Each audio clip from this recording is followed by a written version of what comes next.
Hi there, my name is David, and this is Torah Tech Tips.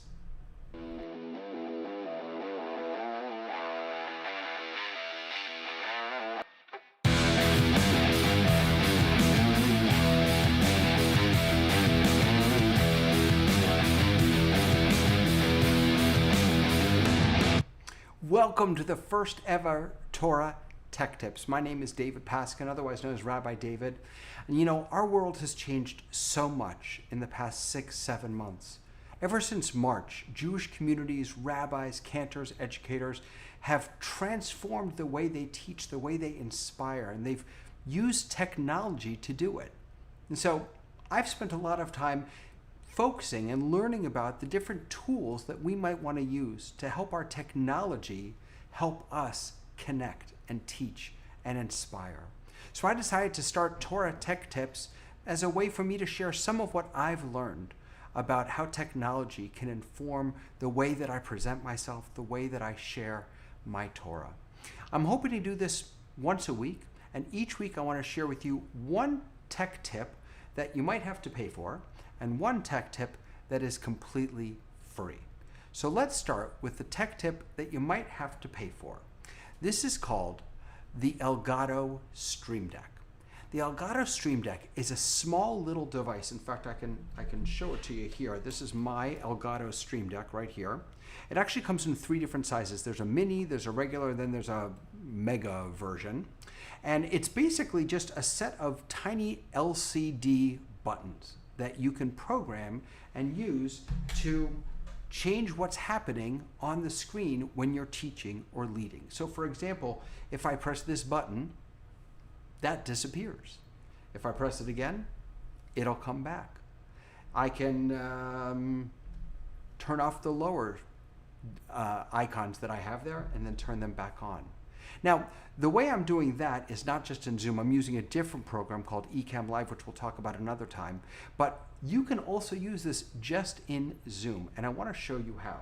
So I'm going to share my screen with you.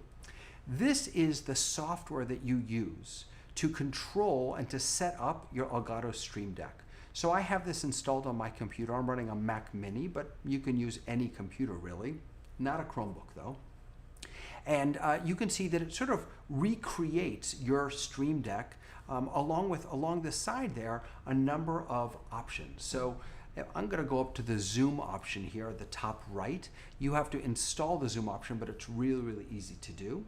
And if I want to program one of my buttons to do something, I can just drag it over. So let's say I want to have a button that allows me to mute and unmute myself on Zoom. There you go. Now I just press that, and it shows up, by the way, immediately on my Stream Deck. So if I show you here, well, you can't see it very well, but on my Stream Deck, there's now a button that says mute and unmute. And if I press that, it'll mute me on Zoom. There are other things that I can do. I can actually use change system functionality just by pressing a button on my Elgato Stream Deck. Basically anything that you can create a hotkey for, which means, you know, Command S, or we all know Control V or Control C for copy and paste. Anything that you can, any program that uses hotkeys, you can put those into your Elgato Stream Deck so that with one button press, you can really control what you're showing and what people are seeing. So for example, if I press that button there, it'll bring me right back here so that I can see you and you can see me. I can press another button to bring me right back to my screen share. I can turn off my little picture-in-picture. It makes it so much easier. Now the truth is that you don't need a Stream Deck to do all this stuff, right? You can mute everyone, you can mute yourself, you can turn on and off your camera, you can do all of that right from within Zoom. I found that fiddling around with my mouse to find the little button is sometimes distracting. And so using the Elgato Stream Deck makes it so much easier. My fingers have basically learned where the buttons are, and I can just press them and I know exactly what's going to happen.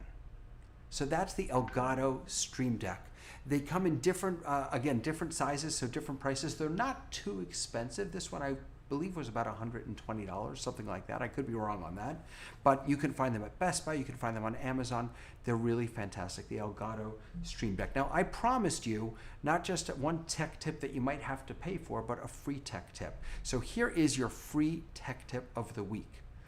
Don't let technology get in the way.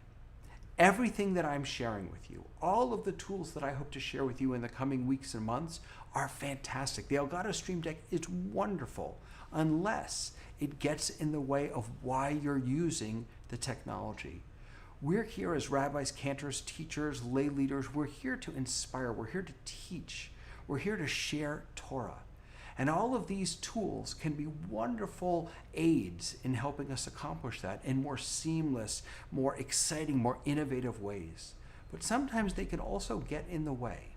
And so it's important to remember whenever you're using technology, it should only be there to help you. It should never get in the way. And as soon as it does, that's probably a clue that you should maybe not use that particular tool.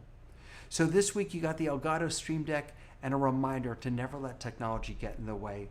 I hope that you join me each week at facebook.com/Torah Tech Tips so that we can learn together about how we can use tech to make our Torah even more powerful. Now I'm going to press another button on my Elgato Stream Deck as I say goodbye.